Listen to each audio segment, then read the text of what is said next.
네, 신학로 개척에 대해서 한번 살펴보려고 하는데요. 신학로 개척은 쉽게 말하면은 유럽인들 기준에서 새로운 백길, 신학로를 개척했다는 건데요.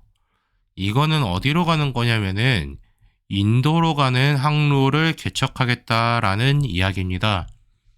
근데 이들이 왜 인도 항로를 개척하려고 했는가 그 이유를 크게 세 가지 파트에서 볼 건데요. 첫 번째 파트는 동쪽 지방에 대한 호기심이 생겼다라는 측면이 있어요. 신항로 개척이 일어났던 시기는 대략 1400년대 중반부터 해서 1500년대까지를 일단은 집중적으로 보고 있는데요. 물론 그 이전에도 신항로 개척의 흐름은 있긴 있었어요. 근데 이제 본격적으로 신항로 개척, 그래서 대항해 시대라고 부르는 이 시대가 열리게 되는 것은 바로 이 1500년대쯤 가야지 되는데, 이때가 십자군 전쟁이 끝난 지 얼마 안 됐을 때거든요. 그래서 유럽인들에게는 프레스터존이라는 이 전설이 퍼져 있어요. 이 사람은 이제 그 똑같이 크리스토교를 믿는 사람이에요. 근데 이슬람 애들 보다 동쪽에 살고 있다고 전해져 있어요. 그러니까 서쪽에 있는 유럽인들과 그 다음에 프레스터존이 만나가지고 이들이 서로 이야기가 되어서 동시에 이슬람 애들 후드려 패버리면은 이슬람 애들을 무너뜨리고 성지 예루살렘을 다시 회복할 수가 있죠. 그래서 이러한 전설이 퍼져 있었고, 이 당시에 뭐 전해져 있는 이야기가 없잖아요. 근데 마르코 폴로가 몽골 제국 시기에 이 전 세계가 사실상 하나로 통합된 이거를 바탕으로 해서 중국에 다녀온 다음에 18년 동안 여행한 이 이야기를 동방견문록이라는 책을 써서 펼쳐요. 자, 근데 이런 말이 있어요. 거기에는 지팡그, 일본인데 여기에는 황금이 무진장 많은데 국왕이 수출을 금하고 있대요.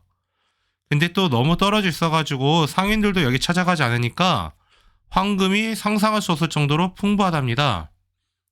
자, 그러니까 이 말은 쉽게 말하면 뭔 말이냐면은 유럽인들한테는, 야, 이 지팡그 일본에 가면은, 그러면은 우리가 이 황금을 거래만 트면 굉장히 싸게 많이 가져올 수 있고 우리가 부자 될 수 있네라는 호기심이 생기게끔 하는 대목이에요. 물론 마르코 폴로는 일본에 가본 적이 없어요. 이 사람도 이거 그냥 카더라로 들은 거고요. 중국에서 일본까지 2400km 안 돼요. 어쨌든 간에 이거를 유럽인들은 소스가 없으니까 믿었다라는 겁니다. 십자군 전쟁 이후에 동서 교류가 확대가 되니까요. 이 동방의 선물들이 유럽으로 전래가 되면서 이제 유럽 사람들이 이걸 써야겠다라는 욕구가 생겨요. 하지만 동양의 선물은 이슬람 애들을 거쳐오기 때문에 가격이 중간에 수수료 붙으면 굉장히 비싸지죠. 오늘날 물류체계랑도 비슷합니다. 자, 그 다음에 두 번째는 그렇기 때문에 생긴 건데요.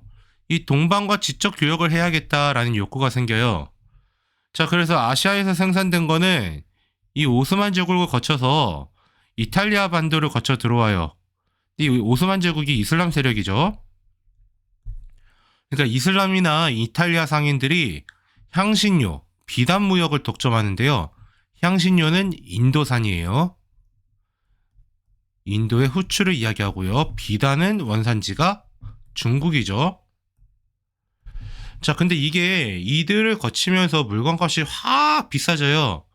그러니까 유럽인들은 동방과 지적 교역을 하면은 싸게 들어올 수 있다라는 거를 알기 때문에 직접 교역하겠다라는 목표를 품게 되는 겁니다.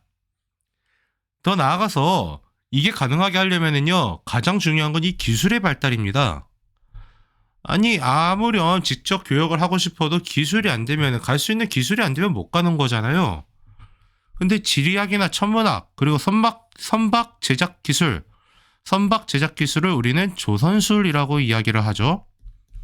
자, 이런 것들이 발달하는데 특히 선박 제작 기술, 이게 가장 중요하죠. 이 큰 배를 만들어서 뭐 태풍을 만나더라도 이게 깨지지 않는 그런 큰 배를 만들어서 왔다 갔다 해야 돼요. 근데 이게 발달하면은 뭐 좋습니까? 결과론적으로는 방향을 알아야죠. 근데 중국에서 이 나침반이 들어오네요. 그러니까 먼 바다로 나가도 내가 방향을 알 수 있으니 인도로 가는 백기를 찾을 수 있는 겁니다. 자, 그러니까 이렇게 배경이 깔려 있고요. 더더욱 중요한 것은 이제 인도가 동쪽에 있다는 건 알잖아요. 그러니까 지리학 중요하고요. 날씨 예측해야 되니까 천문학 이런 것도 굉장히 중요해요. 근데 가장 중요한 건 어쨌든 간에 나침반과 조선술이 기반이 되었다라는 겁니다. 자, 그러니까 이러한 것들을 바탕으로 하여 신항로 개척은 전개가 되는데요. 자, 이 신항로 개척 전개 과정 한번 보면은 신항로 개척의 시작, 대항해 시대의 시작을 알린 사람은 포르투갈의 에니크 왕자로 알려져 있어요. 이 사람은 포르투갈에서 배 타고 아프리카 서부 지역 해안까지 왔다 갔다 했다라고 하면서 그 발판을 닦았다고 알려져 있는데요. 이 에니크 왕자의 항해를 기점으로 하여 그 후발주자들, 그 후대 세대들께서 신항로 개척에 나서십니다. 그래서 포르투갈 출신으로는 바르톨로메오 디아스나 바스코 다가마, 그 다음에 에스파냐 출신이 아니거나 혹은 에스파냐 출신인 사람들, 근데 에스파냐의 후원을 받아서 항해에 나섰던 크리스토퍼 콜럼버스나 페르디난드 마젤란 같은 경우들, 자, 이들이 신항로 개척에 있어서 굉장히 중요한 역할을 했다라고 알려져 있죠. 참고로 콜럼버스는 이탈리아 출신이에요. 제노바 출신이고요. 근데 이제 나중에 에스파냐의 후원을 받아가지고 신항로 개척에 나서죠. 자, 그래서 이제 이러한 사람들이 중심이 되어서 신항로 개척이 되었는데요. 한 명 한 명 어떤 일들을 했는지 살펴볼 건데, 일단은 이들이 활약한 시대 순부터 한번 볼게요. 국적이 아니라 시대 순서들 한번 보겠습니다. 근데 그 보기 전에 이 신항로 개척에 나섰던 나라를 한번 볼 필요가 있는데요. 신항로 개척에 에스파냐랑 포르투갈이 주로 나서거든요. 근데 이들을 보시면은 유럽 대륙에 가장 변두리에 있어요. 근데 이 당시에 무역은 이탈리아 상인들이 이 지중해 바다를 다 장악하고 있거든요. 그러니까 얘네들은 지네들이 살기 위해서는, 후발주자인 자기들이 살기 위해서는 어쨌든 인도와의 백기를 개척을 해야 돼요. 그래서 위험을 무릅쓰고 나섰다라는 거를 봐야 될 것 같습니다. 그럼 지금부터 진짜 시대 순서대로 한번 보도록 하죠. 제일 첫 번째, 바르톨로메오 디아스부터 볼게요. 에니크 왕자 다음에 바르톨로메오 디아스 같은 경우는 아프리카의 희망봉을 발견하게 되는데요. 이 희망봉이 어디냐면 아프리카 최남단이에요. 오늘날 케이프타운 인근으로 알려져 있어요. 남아프리카 공화국에. 그러니까 바르톨로메오 디아스는 리스본을 출발해가지고 배 타고 쭉 아프리카 따라서 내려온 거예요. 그렇게 해서 아프리카 제일 남쪽까지 가봤어요. 그러니까 이제 제일 남쪽까지 가니까 이제 더 이상 이제 더 동쪽으로 갈 수 있다라는 그런 발판을 깔았다라고 볼 수 있는 거죠.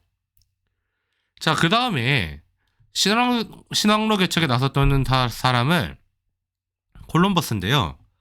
이 사람은 발상의 전환을 해요. 그 당시에 유럽 애들한테는 이 아메리카 대륙의 존재가 없어요. 그러니까 콜럼버스는 뭔 생각을 하냐면은 인도는 동쪽에 있다는 걸 알아요. 동쪽에 있다는 걸 아니까 콜럼버스는 뭔 생각을 하냐면 자기가 출발해서 서쪽으로 쭉쭉 가면은 한 바퀴 돌아서 동쪽에 이르러 인도에 도착할 것이다 라고 생각을 했던 겁니다. 자, 그래서 대서양을 쭉 건너요. 그렇게 해가지고 땅에 드디어 도착합니다. 그래서 이 지역에 도착을 하는데요. 우리는 오늘날 알아요. 여기가 아메리카라는 것을. 근데 콜럼버스는 이 여기가 새로운 대륙이 있다는 것 자체를 생각을 못하는 거예요. 유럽 애들 기준에서. 그러니까 여기가 드디어 자신들이 인도에 도착했다라고 이야기를 하죠. 근데 나중에 여기를 서인도 제도라고 부르는데요. 왜 서인도 제도라고 부르냐면은 이제 나중에 봤는데 여기는 인도라고 알려져 있는 특징이 전혀 하나도 없는 겁니다. 그래서 뭐지? 하고 봤더니 여기는 인도가 아니다. 우리가 새롭게 알고 있는 게 아니라 우리가 새롭게 발견한 거다 라고 주장하는 인간이 등장합니다. 이탈리아 출신이고요. 아메리고 베스푸치라는 사람이거든요. 뭐 콜럼버스는 자기가 죽을 때까지 저기가 인도라고 이야기한 걸로 알려져 있어요. 근데 아메리고 베스푸치는 여기 인도 아니야. 우리가 모르고 있던 새로운 대륙이야. 라고 해서 신대륙이다 라고 이야기를 한 거고요. 그러면 신대륙의 이름을 뭐라고 하지? 라고 하면서 이 사람의 이름을 따서 아메리카라고 부른 겁니다. 자, 그럼 콜럼버스가 도착한 저기는 뭐야? 라고 이야기가 나올 수밖에 없죠. 그러니까 여기는 인도는 아니야. 네, 서쪽에 있는 인도야 라고 하면서 서인도 제도다 라고 이름을 붙이게 된 겁니다.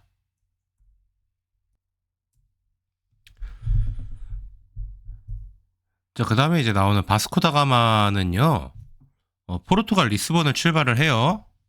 그 다음에 리스본을 출발해서 희망봉 찍고요. 그 다음에 인도 캘리컷에 도착을 합니다. 자, 바스코다가마가 드디어 인도 캘리컷에 도착을 했어요. 자, 포르투갈은 이렇게 영역을 확장할 때 특징이 뭐냐면은 곳곳에 거점 도시를 만들고서 점점 영역을 넓혀가는 형태를 취합니다. 그래서 그 다음에 이들이 간 데가 어디냐면 물라카고요. 오늘날 저기 그 인도네시아랑 싱가포르랑 말레이시아 그 사이를 물라카 해협이라는데요. 거기로 갑니다. 그 다음에 얘네가 중국을 가요. 중국을 가서 황제폐하한테 거래하게 해주세요 하니까 중국은 조공채뽕 체제가 아니면 거래를 안 해주거든요.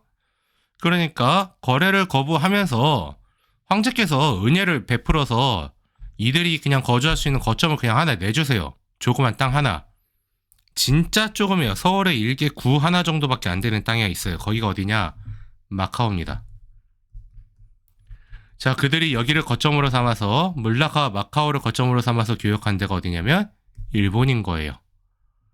자, 그렇게 해서 포르투갈은 이 바스코다가마 이후로 이 동아시아로의 진출을 계속합니다. 자, 그 다음에 신항로 개척에서 의미있게 볼 사람 하나 더 있어요. 바로 마젤란인데요.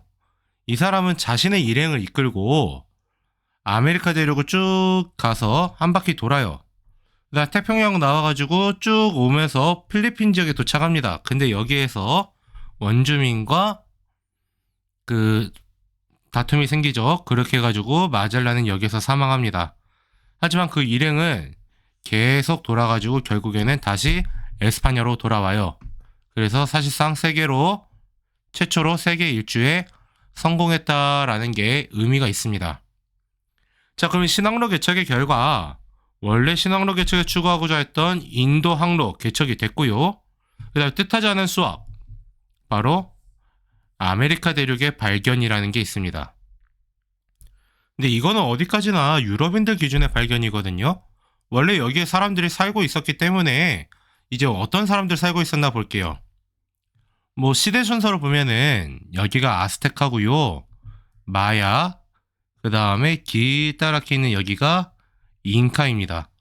시대 순서로는 마야가 먼저고요. 그 다음에 아스테카랑 잉카가 동시대에 있었다라고 보시면 됩니다. 근데 우리는 이 시대 순서 말고 그냥 위치되어 있는 위치 순서대로 한번 볼게요. 아스테카 제국은요, 오늘날 멕시코 고원 지역에서 발달합니다. 이들이 수도로 삼았던 도시가 테노치티틀란인데요. 여기가 현재 멕시코인 수도인 멕시코시티 인근이에요. 여기가 계획도시로 만들어져 있습니다. 그래서 인구가 가장 많을 때는 뭐 10만, 20만 가까이 됐었다라고 알려져 있어요. 근데 이들은 신권 정치를 실시를 했고요. 그래서 이들 같은 경우는 뭐 상용 문자라고도 하죠. 그림 문자, 그리고 달력을 만들어서 쓰고 피라미드를 만들었는데 이게 피라미드가 무덤이 아니라 신전이에요. 근데 이 아스테카 제국이 있기 전에 먼저 마야 문명이 있는데요. 아스테카 제국은 한 12에서 14세기경 존재했다라고 한다면 마야 문명은 뭐 4세기경에 존재했다는 사람들도 있고 좀 다양하게 있어요. 이들 마찬가지 멕시코만 연간에 있는데 이들의 피라미드형 신전이 이렇게 생겼습니다. 우리가 알고 있는 이집트의 피라미드와 비슷하게 생겼지만 여기는 신전이에요. 이집트는 무덤이고. 마야 문명 같은 경우는 천문학이 발달하고 이시침법을 썼다라고 알려져 있어요. 근데 여기 나오는 이 세 나라의 공통적인 특징은 뭐냐면 신권 정치라는 겁니다. 대부분 다 신권 정치를 하고 있었다라는 걸 공통된 특징으로 봐도 뭐 큰 무리는 없다. 그 다음에 한국인들이 가장 열광하는 것은 바로 이 잉카 제국입니다. 여기 잉카 제국은요, 이렇게도 불러요. 황금의 나라라고. 이게 몇 해 전에 국립중앙박물관에서 잉카 문명전을 할 때 내걸었던 키워드가 아마 이 황금의 나라였을 거예요. 이들이 안데스고원에서 발달했는데 여기 나라가 쭉 긴 이유가 있습니다. 여기 지형도가 나와 있어서 지형도로 보실 줄 아는 분들은 쉽게 보실 텐데요. 남아메리카 대륙의 지형도는 이렇게 되어 있습니다. 이쪽 부분이 굉장히 가팔라요. 그리고 동무로 가면 갈수록 완만합니다. 이 가파르기 때문에 이 가파른 곳에서 생활하기 위해서 이렇게 길게 나라가 발달할 수밖에 없는 겁니다. 안데스 산맥 같은 경우는 최고 높이가 해발고도 6,000m대에 이르러요. 자, 그래서 여기에서 발달했던 대표적인 도시가 지금 유네스코 세계문화유산으로 알려져 있는 마추픽추죠. 제가 페루 가보려고 알아봤는데요. 여기 하루에 제가 알아볼 때 2,800명 입장 허용했습니다. 그러니까 문화유산 파괴를 막기 위해서 관람 인원을 제한을 거는 거죠. 자, 여기에 이러한 지형적 특징 때문에 계단식 밭이 존재하고요. 여기에다 물을 끌어와야 되잖아요. 어쨌든 간에. 그러니까 관계수로가 발달합니다. 관계수로는 이제 그 강이나 이런 데서 물 끌어오는 그거를 관계수로라고 해요. 자, 근데 여기에 중심 도시가 어디냐? 쿠스코가 중심이고요. 오늘날 남아있는 대표적인 문화유적은 바로 이 마추픽추예요. 근데 여기는 자신들이 태양신을 믿었기 때문에 태양신의 신전을 건축해놨고 달력 만드는 엽법이나 직물업이 발달했다고 합니다. 근데 여기 이들이 어떻게 살았는지 우리가 고고학적인 자료로만 알 수가 있어요. 왜냐면 이들이 새끼줄 매듭인 키프로 해서 숫자나 문자를 표현했다고 하는데 문제는 이거 해독을 못해요. 해독이 안 되니까 잉카인들이 어떻게 살았는지는 고고학적인 자료로만 알아볼 수 있는 상황이라고 합니다. 자, 근데 여기에 신앙로 개척으로 해가지고 에스파냐 애들이 이제 새로운 대륙을 발견했잖아요. 자, 그래서 에스파냐 애들이 아메리카 대륙을 침략합니다. 자, 그렇게 해서 우리가 알아야 될 사람이 둘이 나와요. 코르테스와 피사로. 이 인간들의 이름은 알아둬야 되는데요. 자, 이 인간들 각각 어떻게 하느냐? 이들이 이끌었던 병력이요, 그렇게 많지가 않아요. 1,000명 남짓밖에 안 돼요. 근데 코르테스는요, 여기 아스테카를 무너뜨려 버리고요. 피사로는 잉카를 무너뜨려 버려요. 그러고 나서 여기를 식민 지배하기 시작하죠. 자, 그럼 도대체 뭔 짓을 했길래 이들이 이렇게 쉽게 무너지느냐? 일단은 아이템 차이가 굉장히 큽니다. 얘네들 아메리카 사람들이요, 쉽게 생각하시면은 우리나라로 치면은 철기 시대 생각하시면 돼요. 초기 철기 시대, 지금도 철기 시대니까 초기 철기 시대라고 보시면 돼요. 그러니까 이제 막 칼도 막 쇠로 만들어서 갖고 다니고 철로 막 들고 다니고 활 쏘고 있던 애들인데 총 들고 와요. 게임이 애초에 안 돼요. 그리고 다음에 보겠지만 전염병도 유행합니다. 그러니까 또 게임이 안 되는 거죠. 자, 그러면 이제 어쨌든 간에 에스파냐인들이 들어와가지고 여기를 식민 지배하기 시작합니다. 아메리카 대륙에서 에스파냐의 식민 지배가 아닌 곳, 그러니까 정확하게 말하면 미국 남부 지방에, 미국 남부 멕시코부터 해가 요 아래 지역, 여기를 라틴 아메리카라고 나중에 불러요. 여기에서 에스파냐의 식민 지배를 안 받은 데는 브라질 하고 그 근처에 몇 개 깔짝깔짝, 나머지 죄다 에스파냐의 식민 지배 받습니다. 자, 그럼 이들이 식민 지배하면서 생긴 변화상들을 이제 한번 살펴보려고 합니다.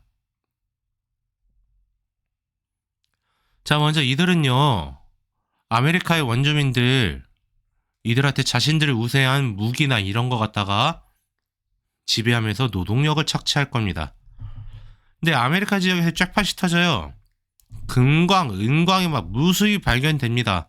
근데 에스파냐 애들이 여기를 직접 채굴하겠어요? 자신들이 그 강력한 무기 갖다가 아메리카 원주민들 데려다가 채굴시키고요. 또 땅덩어리는 드럽게 넓어요. 그러니까 여기에 대농장을 만들어서 돈 되는 작물들을 경영하면 됩니다. 경작해가지고 그 수확하면 돼요. 그러니까 대농장 경영하는데 노동력으로 아메리카 원주민을 씁니다. 근데 유럽에서 전염병이 돌아요. 전염병이 도는데 천연두나 홍역. 근데 이거 유럽 애들 겪거든요? 근데 지들이 어렸을 때 겪었으니까 아메리카에 얘네들이 지들은 안 걸리는데 바이러스들을 들고 온 거예요. 근데 아메리카 사람들은 면역이 없거든요. 항체가 없어요. 어렸을 때 겪어본 적이 없으니까. 그러니까 사람들이 전염병 걸려서 막 우수수 죽어버려요. 그러니까 원주민 수가 확 감소합니다. 그래서 실제 그래프 보면은 뭐 100%에서 100년 뒤에 5% 혹은 8% 이런 식으로 팍팍 줄어버리는 겁니다. 자, 그러니까 이렇게 부족한 노동력은 어떻게 하느냐? 유럽 애들이 아프리카 부족들끼리 전쟁을 벌이고 있어요. 그러니까 여기에다가 무기 팔아먹어요. 그 무기 대가로 뭐 받느냐? 무기 대가로 받는 게 상대편, 그 패배자들을 노예로서 받아요. 그러니까 노예 무역이 성행하게 되고 이 노동력 부족한 거는 아프리카의 흑인 노예로 충원을 하는 겁니다. 자, 그러니까 어떤 문제가 생기냐? 아프리카에는 인구가 팍 줄어들고요. 그리고 노예로 끌고 가잖아요. 근데 노동시키려고 끌고 가거든요. 그러니까 당연히 남자로 많이 끌고 가겠죠. 그러니까 남녀 간의 성비 불균형이 생기고요. 아프리카 내부에서도 부족 간의 갈등이 생기고 이러면서 완전히 난장판 되는 겁니다. 근데 우리가 대농장을 경영한다고 했잖아요. 근데 어쨌든 돈 되는 작물을 경영해야 재배를 해서 수익을 올려야 되니까 단일 경작을 하는 겁니다. 그러다 보니까요, 땅덩어리가 넓어서 뭐 수익은 내요. 근데 나중에 진짜 이 동네 사는 사람들 먹고 사는 거, 그거는 나중에 불균형의 문제가 생기게 되고, 그래서 라틴 아메리카가 이제 나중에 다른 데에 의존하는 의존도가 매우 올라가게 됩니다. 지금도 세계 최대 밀 생산지 중 하나가 라틴 아메리카예요. 그러니까 여기는 단일 경작으로는 아주 딱 최적화된 그런 것들이 나타납니다. 자, 그리고 무역체제 변화도 생겨요. 어쨌든 인도 항로를 개척하려고 했거든요. 근데 인도 항로를 개척을 했어요. 근데 동시에 아메리카 대륙을 발견을 하니까 무역의 중심지는 지중해에서 대서양으로 옮겨옵니다. 자, 그리고 이 유럽 강대국들끼리 식민지 쟁탈전이 시작이 돼요. 그 식민지로 삼으려고 했던 데가 어디냐? 아메리카, 아프리카, 아시아입니다. 자, 그렇게 해가지고 얘네들이 하도 식민지 쟁탈전이 심하니까 토르데시아스 조약이라는 거를 체결을 해요. 그래서 카보베르데라는 제도를 기준으로 해서 1300km 서쪽에 선을 하나 그어요. 그래가지고 여기를 그어서 이렇게 선을 그어서 이쪽은 포르투갈 거, 이쪽은 에스파냐 거 이렇게 정해버린 겁니다. 그렇게 해서 이렇게 땅 따먹기를 했고요. 그래가지고 브라질이 포르투갈 식민지인 이유가 그래서 생긴 겁니다. 그리고 쟤네들이 아메리카를 식민 지배하죠. 그러니까 아메리카는 대부분 스페인 차지가 돼요.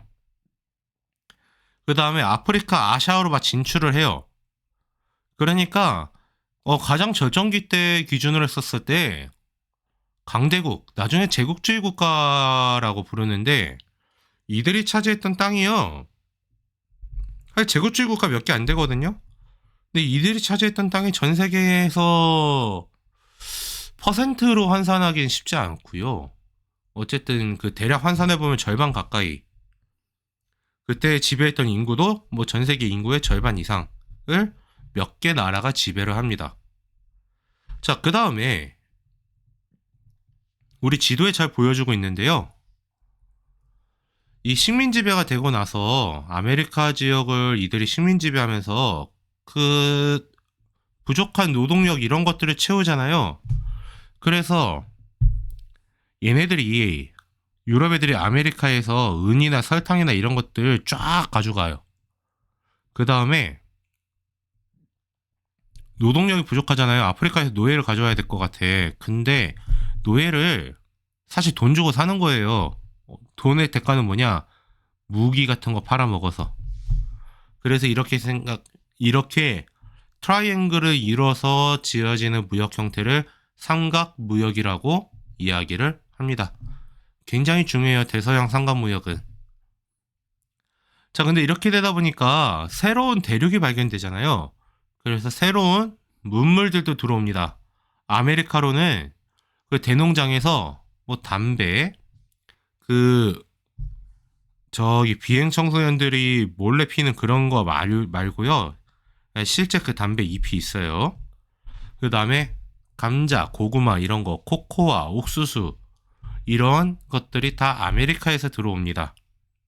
뭐 우리가 흔히 그 맛있게 먹고 있는 딸기 같은 경우도 그 원래 종자가 아메리카에서 온 거라고 알려져 있고요.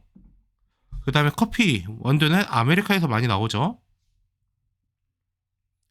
자, 그 다음에 동쪽 지역에서 오는 건 이제 중국이나 뭐 인도 이런 쪽에서는 차나 면직물 이런 것들이 넘어오기 시작하는 겁니다. 그러니까 이렇게 대항해 시대가 열리면서요. 전 세계가 하나의 교역권으로 점점 통합이 되어가고 있는 상황이 열리게 되는 거예요. 자, 그러다 보니 유럽 대륙에도 큰 영향이 생기게 됩니다. 먼저 가격혁명이라는 게 생기는데요. 이거 뭐냐면은 아메리카 대륙에서 금과 은이 엄청나게 막 들어오는 거예요. 특히 에스파냐로. 자, 이렇게 들어오니까 아니 그 시장에 돈이 넘쳐나는 거예요. 금이나 은은요 화폐 단위거든요, 사실상. 근데 이게 넘쳐나요. 그러니까 사람들이 쟤도 돈 많네, 얘도 돈 많네. 그러면 내가 쟤한테 물건값 더 받아야지. 뭐야, 나 더 냈네. 나 쟤한테 더 받을 거야. 이런 식으로 하면서 물가가 폭등하게 됩니다. 이렇게 해가지고 물가 폭등한 현상을 가격혁명이다라고 이야기를 해요. 그러니까 장사하는 인간들은 돈 잘 버는 거죠. 자, 그 다음에 상업혁명. 이거는 뭐냐? 어쨌든 시장이 넓어졌어요. 이렇게 해가지고 여기에서 막 물건들 막 가져오고 또 갖다 팔고 막 하는 상업이 발달해요. 자, 그 다음에 식민지에서 재료를 싸게 가져와요. 그럼 물건 만들어 팔죠. 이게 제조업이죠. 이런 것들이 막 발달을 하다 보니까 뭐 시장의 그 파이가 커지는 거예요. 규모가 커지는 거예요. 자, 그러다 보니까 돈을 막 그 은을 막 미친 듯이 들고 다닐 수 없잖아요. 그러니까 이제 막 어음이라든지 어음은 여기다가 뭐 돈 얼마 뭐 1만 파운드 언제 지불할게 이렇게 써가지고 주는 거. 그렇게 해가지고 이거 갖다가 은행 찾아가면은 이거 은행에서 돈 주는 거. 이런 게 어음. 그 다음에 보험제도. 이런 것들이 발달해요. 이런 금융제도가 발달하면서 자본주의가 발전하게 되는 데 영향을 미치는 거. 이거를 상업혁명이다라고 이야기를 할 겁니다. 자, 이러한 변화가 생겨요. 유럽에서는 가격혁명과 상업혁명이 발달하거든요. 이렇게 생기거든요. 근데 전 세계적으로는 이제 어떻게 되느냐? 전 세계가 하나의 교역망으로 묶여지는 거예요. 그래서 화폐 단위로 은이 쓰이게 되는 은경제 체제가 만들어지게 됩니다. 먼저 에스파냐에서 은이 나와요. 아메리카에서 은이 나와서 유럽으로 가져옵니다. 그러니까 유럽은 이제 물가가 상승하는 가격혁명이 일어나요. 근데 얘네가 원래 신항로 개척한 거는 인도에 가가지고 향신료 사오려고 하죠. 대표적인 후추. 요거를 사오려고 그래요. 그래서 인도 가요. 근데 물품 결제 어떻게 하죠? 결제할 때 은으로 결제하는 겁니다. 자, 그 다음에 여기 물라카 왔어요. 또 여기서 시장 열려요. 여기서 마찬가지 은으로 결제해. 자, 그 다음에 마카오 와서 여기에서 차 살 거야. 근데 차가요 굉장히 작아요. 그래서 중국은 도자기에다가 제가 그림을 원래 좀 못 그려요. 안에 비단 깔고요. 그 위에 차 올려서 이게 세트로 팔아요. 자, 그러면 이거 샀는데 돈 내야 되잖아요. 이거 은으로 내는 겁니다. 그리고 일본 가서도 은으로 교류하는 거예요. 자, 그러니까 중국에서는 어떠한 변화가 생기냐? 얘네는 은이 들어오니까 세법을 바꿔요. 그래서 세금을 어떻게 하냐면은 은으로 납부하게 하는 일조편법을 명나라 때 시행하고요. 더 나아가서 청나라 때 가서는 그냥 토지세만 받는 거예요. 그게 지정은제. 지정은을 받는다. 지정은제인데 이러한 세법을 시작하는데 이거의 공통적인 세법은 다 의세금을 은으로 납부하게 하는 거거든요. 근데 이제 태평양으로도 건너올 수 있게 돼요. 자, 그러니까 이제 어떠한 특징이 생기느냐? 볼리비아의 포토시 은광.